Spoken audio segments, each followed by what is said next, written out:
LyonShare podcast with our host, Ed Lyon. Ed, how are you? And I'm ready to be educated again by you. I'm rocking and rolling, and this is a busy time of year. So we're recording this podcast on September 3rd, Tuesday, September 2nd. It's after Labor Day.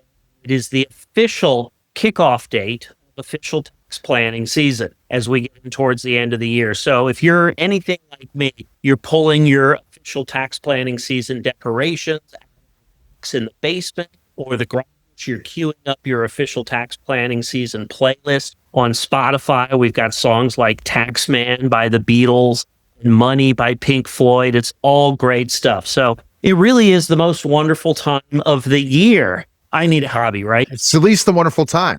And I've had the busiest Q3 I've had in record. It's crazy how crazy it is. And that's surprising in marketing because most people don't make decisions during vacation. But now it's over, so we're ready. We're almost over, and we're moving into the fourth quarter. I've had a very busy Q3, and I always have a busy Q4 in the tax business. And my guest, Scott Winters, is having a busy Q3 and Q4 as well. So Scott is the Chief Executive Officer of the Financial Gravity Companies. Back in 2015, I was operating Tax Coach software, and Tax Coach joined with Financial Gravity to offer more than just tax planning software and coaching for accountants. We understood that taxes are the tip of the spear, but behind taxes, there's a whole universe of financial planning decisions that listeners need to be making, whether their goal is retirement planning or putting their kids through college or just growing their business to the point where they can sell that business for 6 figures, 7 figures, 8 figures, or to infinity and beyond. So every financial decision that you make has some tax consequence, even if it's just sales tax on a pack of chewing gum that you pick up at the store. So Scott has probably, you don't want me to tell how many decades of experience you have in financial services. You came into the business in a simpler time when taxes weren't the focus that they are now. So Scott, thanks for joining the show. What I'm hoping to talk about today is how your business has evolved in light of taxes. You started out as a trainer at Merrill Lynch, correct me if I'm wrong. You worked with hundreds of successful financial advisors, helping them grow their business. You took a turn in a different direction, managing money. So rather than being part of the sales process, you were building the products, for lack of a better term. And now at Financial Gravity, you have democratized an entire level of service that used to be available to most clients. So thanks for joining us. And why don't you tell us a little bit about that and how that's made you a tax expert without ever wanting to become one? Thank you, Ed. I appreciate that. Yeah, I started out as an advisor at Merrill Lynch, and it was a simpler time. That was back in the day where you call a client, you get a ticket, and you write it out on a piece of paper, and you stick it in one of those little vacuums, and it will into the ceiling, out into the cage, and then they would type in the information in the cage, and the order would magically happen. Now everything's digitized. Back in those days, as a financial advisor, it was the whole modern portfolio thing was new. Right. We should diversify across stocks, bonds, and cash. And that was esoteric at the time. That was important. That was revolutionary. But he was talking about how we should save money in taxes. The world's evolved. It's evolved completely. It has. I started out my financial services career at Merrill Lynch as well. And I can remember my first day in production, made 300 dials and had 100 conversations. And I was just calling people, just trying to set up a relationship. I wouldn't dream of doing anything like that now, let alone the paper tickets going up the vacuum tube. Talk about old school, old fashioned technology. It's barely one step above 9-year-old runner boys in the 1920s on the stock exchange. So how much attention did you pay to taxes back then? Oh, at that point in time, zero. Absolutely zero. Like I said, it was a big thing that we were moving in at that era of financial services into modern portfolio theory, into financial planning, into thinking beyond that next trade. We didn't have any consideration for the tax piece. But now, like you said, the taxes really are the tip of the spear. At Financial Gravity, everything we do, matter of fact, we have a motto, it's taxes first and then math. And that's such an important piece of our business, because if you don't get the tax piece, if you're paying too much to the IRS, everything else goes wrong. Sure.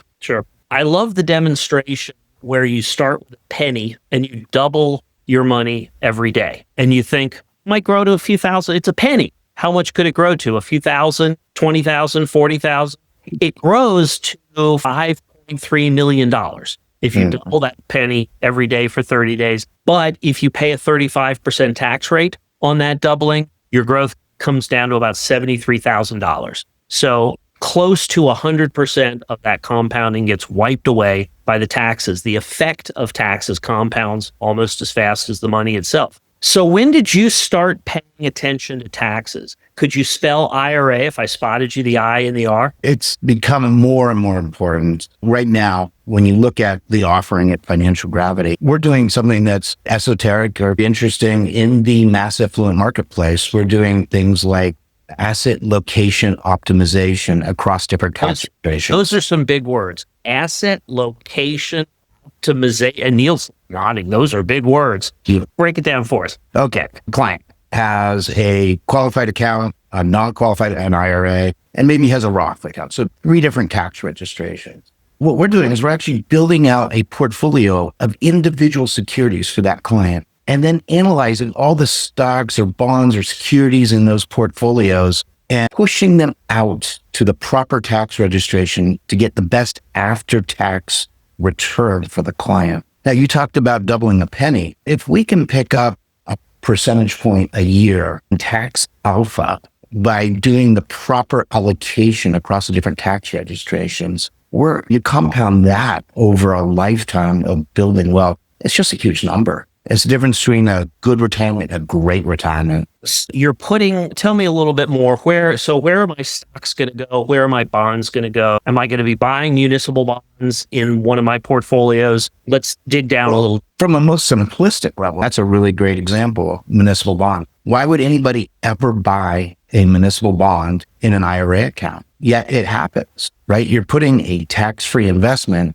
inside of a tax-deferred account. You wouldn't want to do that. But every security has a little different characteristic.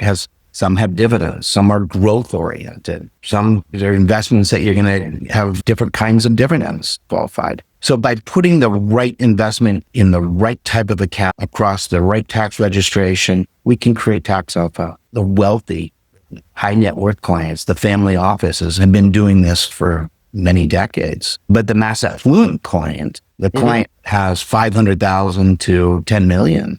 They haven't been getting this type of tax treatment. And it's so critical and so important. And these are the kind of things that at Financial Gravity we're delivering to the marketplace. Okay. So tell me a little bit about the evolution from you started as a pup at Merrill Lynch to Financial Gravity, where you're the CEO. Tell me about the interim steps and how you've incorporated tax planning at each of those levels. Like I mentioned, when I started in this business, it wasn't even a consideration. When I went off on to, let's call it in the early 2000s, I was running a financial planning business. And all of a sudden, when you started getting tools that were tax sensitive in the financial planning tools that were allowing us to do things that we couldn't do back in the early 90s. And you're taking advantage of this and you can show these analysis to your clients and the difference that it makes in their life. That's important, right? And you start incorporating those type of tools into your practice because it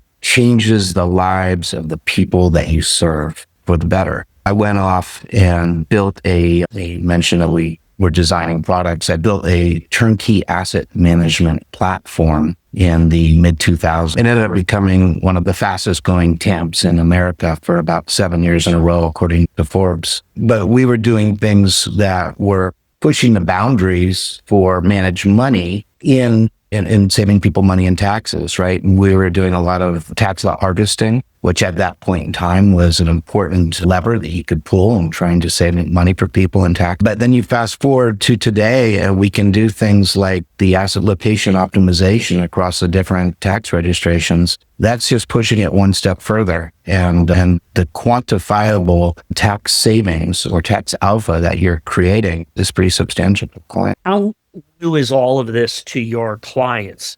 that you're working with at Financial Gravity? Are they coming from environments where they've been doing this sort of stuff, where they're doing tax loss harvesting at the end of the year? Or is this all new stuff to them? Yeah, I think everybody and their brother now was talking about tax harvesting as a lever for creating tax savings or tax alpha. But the asset location optimization is something that has not hit the middle market or the mass affluent investor yet. You've mentioned the mass affluent market a couple of times.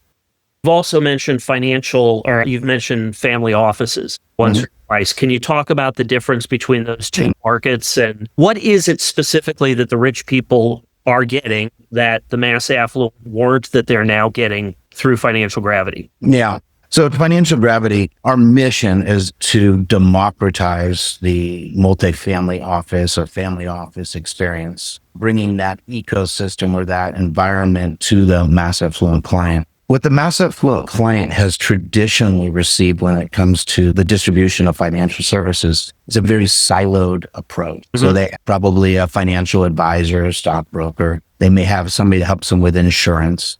They also probably have somebody that does their tax compliance, their tax returns. They may have somebody that does their legal work, their estate planning. The problem with that type of a distribution model is that each one of those different silos is trying to sell the client something, and they're not worried about the downstream implication across the other silos.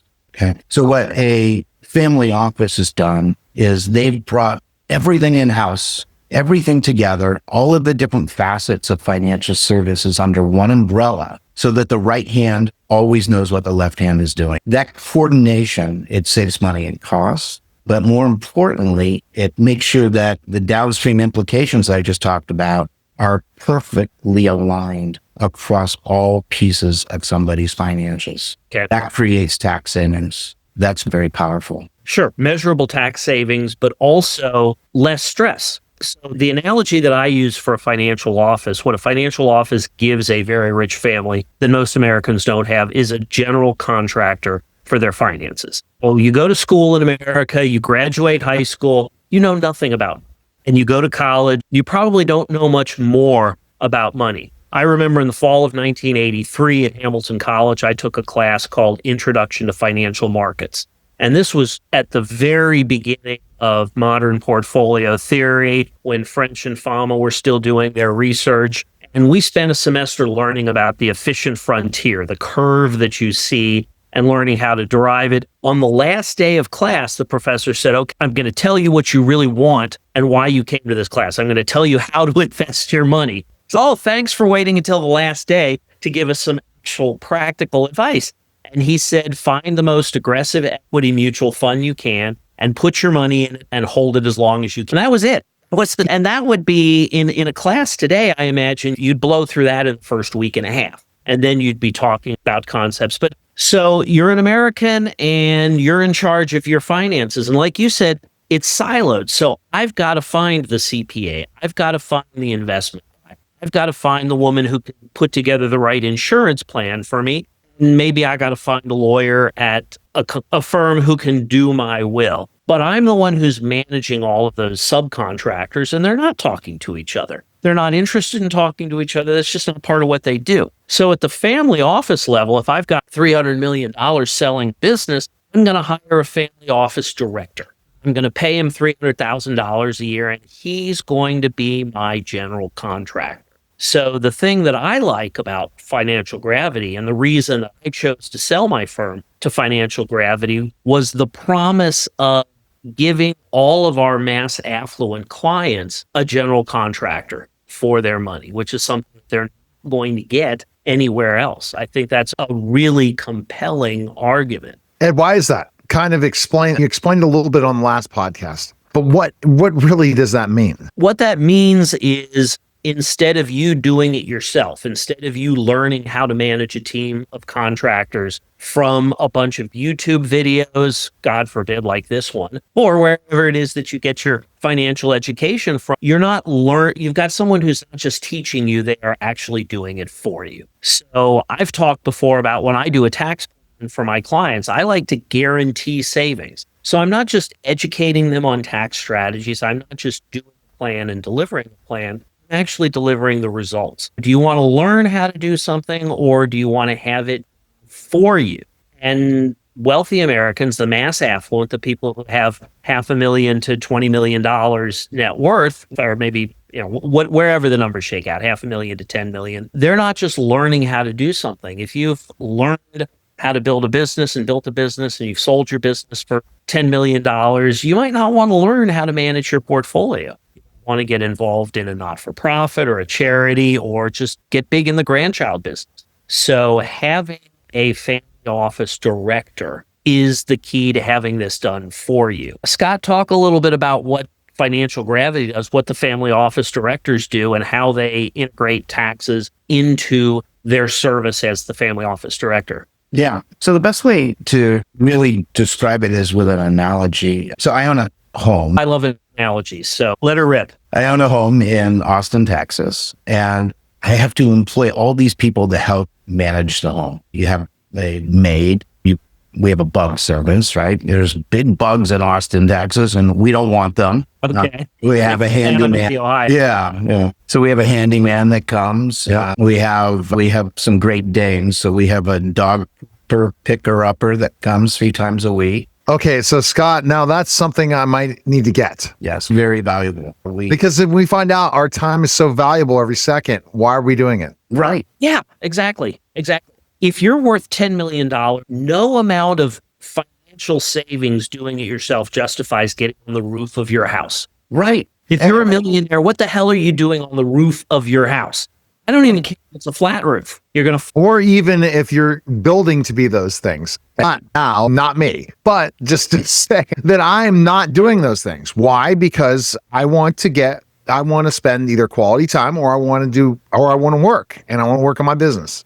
But it's one step further, Neil, right? Because I'm not doing them either. I'm hiring people to do all these, but I still have to coordinate each one of these vendors that comes and works in my house. Yeah. My guy doesn't show up, then it falls on me. So the point of a family office, or at Financial Gravity, our version of a family office with a family office director, is you have one point of contact across all the different facets of financial services. So that point of contact, your family office director knows, okay, my client needs estate planning, or my client needs some tax savings, so they can bring in the specialist. And we have all those specialists, and they're all in-house. So once again, all these different pieces of financial services, all perfectly coordinated, all under one umbrella, so that the right hand always does what the left hand is doing. It creates a tremendous amount of savings, tax efficiency, tax alpha, and like I was just mentioning in my analogy, coordination. Because you have $5 million and you want to spend your time with your friends, your family, your loved ones, you want to go play golf, you want to go on vacation, you don't have to coordinate all these different pieces of your life. You want somebody to do it for you. It's a great analogy. The Wall Street Journal did a story within the last year about how much money estate managers are making if you work for a wealthy family. So I have a friend whose daughter works for a tech entrepreneur. You would recognize the name of his software immediately. His wife is also very successful. Somebody like that, they have multiple homes. They have kids going to and from school. They've got to coordinate if they go on vacation. The helicopter's got to take them to the airport, and the airport's going to fly them to the island, and the helicopter is going to take them to the yacht. And an estate manager can make $500,000 a year. That is CEO level income. That is brain surgeon income for managing a family, managing a household and all the operations. That's obviously an extreme example with the helicopter ride to the yacht. Most people here aren't living an episode of Succession, but having somebody to manage all of that, it frees up your time. And what are you going to do with your time? Maybe 1 hour of time pays for 5 hours of vendors doing these sorts of things for you, and gives you an additional 4 hours that you can spend with your family or going on vacation or whatever else it is.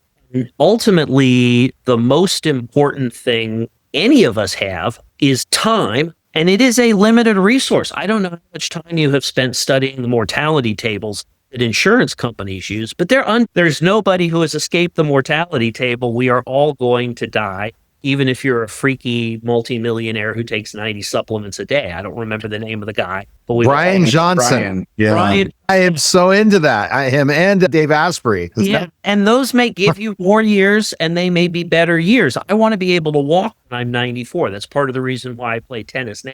I want to be able to walk, but I'm not counting on defeating the mortality table, right? So time is the most valuable thing all of us have. And you might not want to make a connection between time and money, but you really can. If you're working 2,000 hours a year and you're making $500,000, Scott, you said it, the motto at Financial Gravity is taxes first, then math. If you do the math and you figure out exactly what an hour of your time is worth, and if an hour of your time is worth $500, then why would you spend an hour cutting grass when you can find a service that'll do it for $40? That's right. Getting on your roof or messing around with your plumbing. Maybe you like that stuff. Maybe it's your And it's too bad that it's not $40 anymore. I live on the 27th floor of an apartment overlooking the Ohio River, so I don't hire a yard service. You make me even happier to be a renter. Oh, I'm a renter, but renting a house. But dude, come on now. I agree with you. Yeah, that's why I wish maintenance free. That's my dream. Like have multiple properties and just go there. I rent my apartment. I lease a car. I would lease my pants if I could do that. Because you make more money. Exactly. Yeah. Scott, where do you see a firm like Financial Gravity moving as you get more into the real depth with your clients on the tax side, on the investment side, on portfolio allocation side? We've got this thing called artificial intelligence, and the bloom is starting to come off the rose. We're not hearing predictions that artificial general intelligence is going to be here in 6 months. I'm not worried that ChatGPT is going to change their name to Skynet anytime soon. But with all of these resources, what does the future of the multifamily office look like from your perspective? It's an interesting question. And at Financial Gravity, we're actually implementing AI in a lot of different ways. Primarily, we're trying to use AI to eliminate human mistake and eliminate manpower so that we can deliver the resources that we deliver to our end clients quicker, faster, and less expensively. Now, I'll give you an example. So we have an analysis that we create for prospects called the taxes first, then math analysis. And we have analysts that will take a client's current investment statements and build out and deliver this report. We were spending about 3 hours and 15 minutes of analyst time to create this report. That's a pretty significant investment. It's a significant investment. And how much were you charging for the report? Oh, it's gratis. We deliver the report in order to prove our work so that the client will decide that they want to work with us at Financial Gravity. We implemented AI in a 4-step process. We are now 3 steps into that 4-step process. By the time we're completed with number 4, we will have that 3 hour and 15-minute report down to 5 minutes of human time. It's unreal. So here's my take. I know that we're talking about this to talk about how amazing that's going to be for the client, but a lot of people are just not used to. They're going to have to become way more productive. They're not going to lose their job. They're going to become way more productive because I was mentioning this before the call, right? Marketers are gone now because they can't bill for simplistic things anymore. Right. Same thing with this. Create a report with a human and AI. You're going to have the less errors and you're going to have a faster turnaround process. Right. That's the classic win-win. It's a win for the client because they're going to get better service, get a better level of service with less risk of mistakes, fewer mistakes. It's a win for Financial Gravity because you're doing this all more efficiently. And so what does that let you do with the time that you free up? Yeah, it lets you be more human end user to your clientele. And I think that empathy, that human touch is what we're going to have to deliver in order to compete against the robots. I was just going to say the R word and ask for your reaction to robo-advisors. And y'all, the robo-advisors will manage the portfolio and they'll do it for far less than the cost of a human advisor. The thing about a robo-advisor is when the market goes down 25, 30%, and it does do that. It hasn't done it in a few years now, but it does it. We've seen it in careers. The robot can't reach out and hold your hand and tell you, look, this happens, it's going to be okay. It just doesn't have that human empathy, that human touch, that human ability to reach somebody and then talk to them in real terms that they can feel about situations that have occurred in the past to them personally, or to the people they know or people that they love, and explain how those stories, those situations have affected them, and then relate it back to their experience or what they're experiencing right now. It's so powerful. The robots aren't there yet, and affluent and high net worth clients, they don't want robots. No. They understand the value of the robots. They understand the productivity and all that sort of stuff. But certainly when it comes to what I'm looking for from an advisor or from my doctor or anybody else, I want service.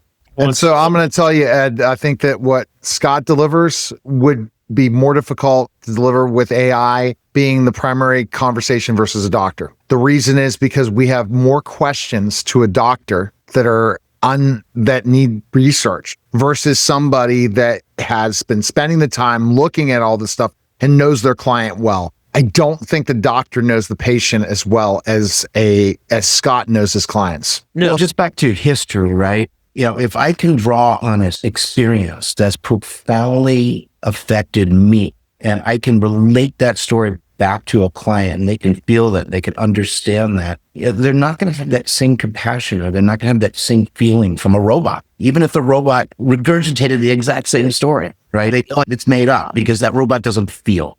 right. The robot can't feel empathy because it can't feel at all. At least not yet. Yep. I think we're quite there to that point. I use AI every day in my business. It's a productivity tool, but I spend most of my time on Zoom or in front of clients or prospects. By the time this year is out, I will have logged probably 12 Zoom calls. So it's still a personal service business, what I do in the tax field, even though AI can help create content and AI can help do some of the analysis. But ultimately, my job is not just helping clients pay less tax, because paying less tax can get in the way of other financial goals. Ultimately, my job is to help clients accomplish their financial goals with a minimum of interference from tax. And that means I start with the financial goals and back into the specific tax strategies. That's why I wanted to join Financial Gravity in the first place 10 years ago, was because I wanted to have the support as I backed clients into those strategies.